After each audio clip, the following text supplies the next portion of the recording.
حضرت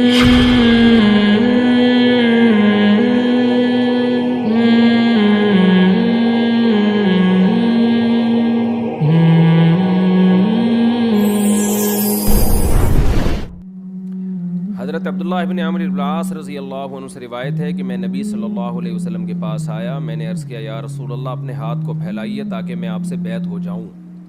نبی نے اپنا دایاں ہاتھ آگے بڑھایا, میں نے اپنے ہاتھ کو کھینچ لیا پیچھے. فقال ما لک یا عمر, آپ صلی اللہ علیہ وسلم نے فرمایا کیا ہوا تمہیں عمر؟ قلت اردت ان اشتریتا, میں نے عرض کیا کہ میں چاہتا ہوں ایک شرط لگاؤں. میں بیعت سے پہلے کیا ہونی چاہیے؟ ایک شرط, اس شرط پہ بیعت کروں گا. فرمایا تشتریت ماذا, وہ کیا شرط ہے؟ قلت ان یغفر لی, شرط یہ ہے کہ میں اس شرط پہ آپ سے بیعت ہوں گا, یعنی اسلام قبول کروں گا کہ میری مغفرت ہو پچھلے گناہوں کی. کتنا دیکھو ہرس تھی ان کو, اپنے گناہوں کی معافی کی ہرس کتنی تھی کہ میں اس شرط پہ آپ سے بیعت ہوں گا کہ پچھلے گناہ میرے اللہ معاف کرے. قال اما علمت یا عمر, آپ صلی اللہ علیہ وسلم فرمایا عمر تم نہیں جانتے ان الاسلام یہدم ما کان قبلہ, جتنے پچھلے گناہ ہیں اسلام ان سب کو گرا دیتا ہے. ہدم یہدم کا معنی ہوتا ہے دیوار گرانا, تو یہاں ہدم کا لفظ اس سے استعمال کیا کہ اسلام سے پہلے گویا بڑی بڑی دیواریں کھڑی ہوں, اگر دیوار گرانا مشکل کام ہے تو اسلام ان گناہوں کو بھی ایسے گرا دیتا ہے جیسے کوئی بڑی بلڈنگ کو گرا کے آپ ختم کر دو, جس کا وجود دیکھنے میں بہت لگتا ہے, لیکن جب اسلام قبول کرو گے تو کلمہ توحید پر ایمان لاؤ گے تو وہ سارے بڑے بڑے چٹانیں جو تمہارے سر پر گناہوں کی رکھی ہوئی ہیں وہ سب اللہ گرا دے گا. وَأَنَّ الْهِجْرَةَ تَهْدِمُ مَا كَانَ قَبْلَهَا, اور ہجرت بھی اس سے پہلے جو گناہ ہیں ان کو معاف کرا دیتی ہے. وَأَنَّ الْحَجَّ يَهْدِمُ مَا كَانَ قَبْلَهُ, حج بھی پچھلے گناہوں کو معاف کر دیتا ہے. چلیں والحدیثان المرویان عن ابی ہریرہ رضی اللہ عنہ قال, یہ دونوں حدیثیں حضرت ابو ہریرہ سے بھی مروی ہیں کہ اللہ تعالیٰ فرماتے ہیں انا اغنى الشرکاء عن الشرک. نہیں, دو حدیثیں اور ہیں جو حضرت ابو ہریرہ سے مروی ہیں. ایک حدیث اللہ تعالیٰ فرماتے ہیں انا اغنى الشرکاء عن الشرک, میں تمام لوگوں میں شرک, تمام شرکاء میں شرک سے سب سے زیادہ مستغنی ہوں. یعنی کسی کو بھی کسی کے ساتھ شریک کیا جائے تو وہ غنی ہوتا ہے نا, کوئی بھی شرکت برداشت نہیں کرتا, تو اس معاملے میں سب سے زیادہ غنی کون ہے؟ میں ہوں. یعنی میں سب سے زیادہ اس لائق ہوں کہ شرکت کو برداشت نہ کروں. والآخر الکبریاء ردائی, اور دوسری حدیث کیا ہے؟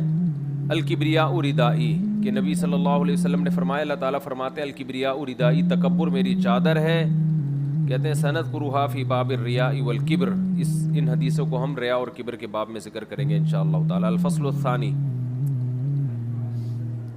حدیث نمبر 49.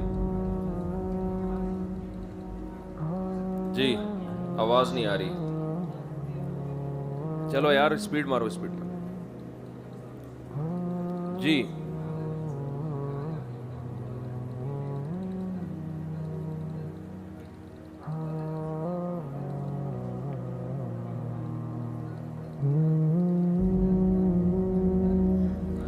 چلے پہلے اس پیراگراف کا ترجمہ ہو جائے نا, پھر اگلا. حضرت معاذ رضی اللہ عنہ فرماتے ہیں میں نے عرض کیا یا رسول اللہ اخبرنی بعملی یدخلنی الجنہ, مجھے وہ عمل بتائیں جو مجھے جنت میں داخل کر دے. ویباعدنی من النار, اور آگ سے دور کر دے. قال لقد سألت عن امر عظیم, نبی صلی اللہ علیہ وسلم فرماتے ہیں, نبی نے حضرت معاذ سے فرمایا تم نے بہت بڑی بات کے بارے میں پوچھا ہے. وَإِنَّهُ لَيَسِيرٌ عَلَى مَن يَسَّرَهُ اللَّهُ تَعَالَى عَلَيْهِ, لیکن یہ عمل اس پر آسان ہے جس پر اللہ آسان کر دے. پھر وہ عمل کیا ہے جس کی وجہ سے تم جہنم سے دور اور جنت کے قریب ہوگے؟ تعبد اللہ ولا تشرک بہ شیئا, اللہ کی عبادت کرو, اس کے ساتھ کسی کو شریک نہیں کرو. وتقیم الصلاۃ وتؤتی الزکاۃ, نماز قائم کرو, زکوٰۃ دو. وتصوم رمضان, رمضان کے روزے رکھو. وتحج البیت, اور بیت اللہ کا حج کرو. ثم قال, پھر آپ نے فرمایا الا ادلک علی ابواب الخیر, میں تمہیں خیر کے راستوں کی خبر نہ دوں, خیر کے دروازے نہ بتاؤں؟ پھر آپ نے فرمایا الصوم جنۃ, روزہ ڈھال ہے. والصدقۃ تطفئ الخطیئۃ کما یطفئ الماء النار, روزہ ڈھال ہے یعنی کثرت سے روزے رکھا کرو, روزہ ڈھال ہے, گناہوں سے بچاتا ہے انسان کو.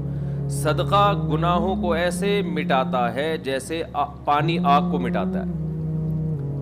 دیکھو کل پرسوں جو حدیث آئی تھی اس میں بھی یہ تھا کہ نبی نے فرمایا خواتین کو کہ تم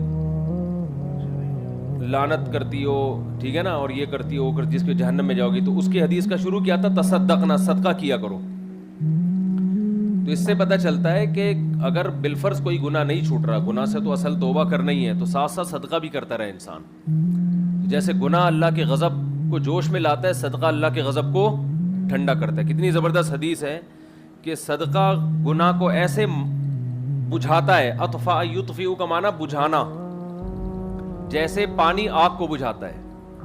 تو کسی غریب مسکین کو اللہ کے لیے کھلا دیا کرو، تو اس سے اللہ کا غضب کیا ہوتا ہے؟ ٹھنڈا. اور یہ بہترین نسخہ ہے گناہ چھوڑنے کا بھی. جب گناہ ہو صدقہ انسان کے روزے رکھو، وتحج البیت، اور بیت اللہ کا حج کرو. ثم قال، پھر آپ نے فرمایا، الا ادلک علی ابواب الخیر، میں تمہیں خیر کے راستوں کی خبر نہ دوں، خیر کے دروازے نہ بتاؤں. پھر آپ نے فرمایا الصوم جنۃ، روزہ ڈھال ہے.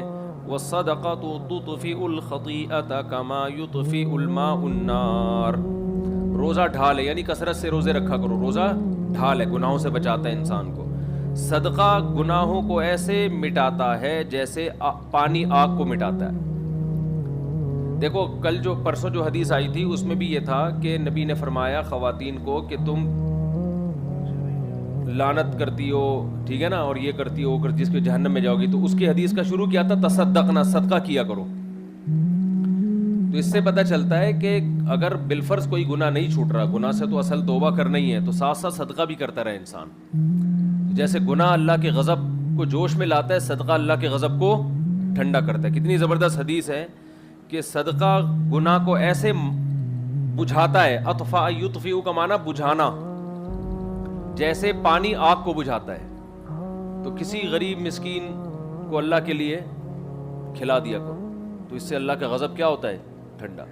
اور یہ بہترین نسخہ ہے گناہ چھوڑنے کا بھی. جب گناہ ہو صدقہ کیا، اس سے کیا ہوگا کہ سزا بھی ملے گی، تو گناہ چھوڑنے کی توفیق بھی ملے گی اس سے.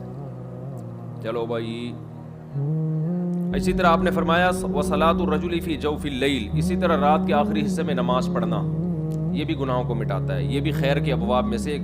تو 3 کام ہم سب مسلمانوں کو کرنے چاہیے فرض نماز کے علاوہ.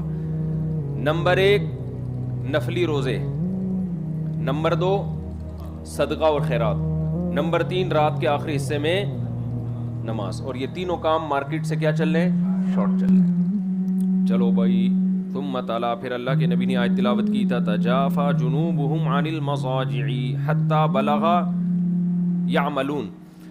قرآن کی آیت کیا سورہ سجدہ کی؟ تتجافا جنوبہم عن المضاجع یدعون ربہم خوفا وطمعا ومما رزقناہم ینفقون. یعنی یہ تہجد بھی